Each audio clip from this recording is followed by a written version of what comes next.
Hey guys, today I'll be talking about my third favorite Disney movie, and that is called The Great Mouse Detective. And why is it my favorite? Well, here's a good reason why this one's my favorite. The characters are just wonderful. This is one of Disney's underrated gems that was made during the dark ages of, Disney. And this was an all-time low, but this was one of the greater ones. And this is why. This story starts at a very mysterious time, and I have a thing for mysteries. With that in mind, this movie definitely takes it on that one. The villain, Ratigan, is spectacular. His performance with Vincent Price is amazing, not to mention the fact that he enjoyed playing this character, so I could tell that he's doing a really good job at taking this character. Basil is one good character too. He might not seem much to people, but once you get to know him, you might find that he is probably one of the best characters in this movie. With his smart wit and his chemistry set, and his feeling bad for himself at the climax, he is one good character to root for. And we got Dawson, the carefree sidekick who stays by his side throughout the whole thing. Seems caring enough and brings a profound message to Basil that gives him rolling again. Livia, a cute but yet not annoying character whatsoever. She roots for Basil, and she roots for Dawson too. In a way, she's kind of like a cheerleader, rooting for every single character in this film.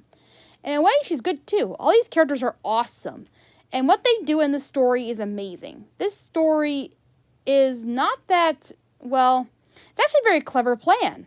Ratigan is trying to be the ruler of London by taking the Queen's place with a robot.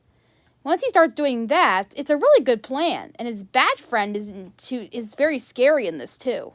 But it definitely takes the whole movie to a new edge, with scary limits and everything.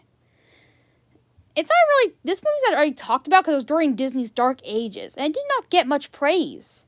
But I really wish it did, because it had a lot of great action, and for a cartoon with great action, it is worth your time to look at.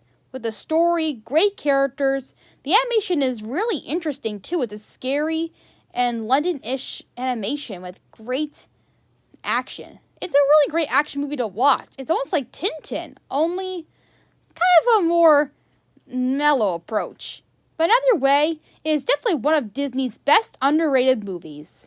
It may be a simple movie, but it's really good. It's a simple story because it's just a little girl's father getting kidnapped and that's it.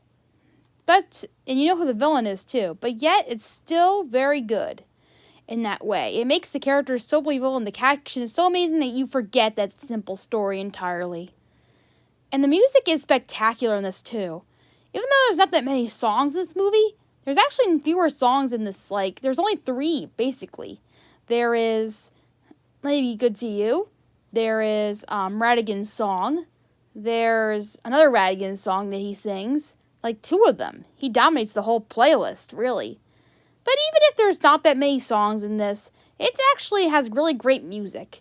It definitely goes good at the legend setting, indeed. That's what makes this a very underrated movie indeed. I recommend you go watch it.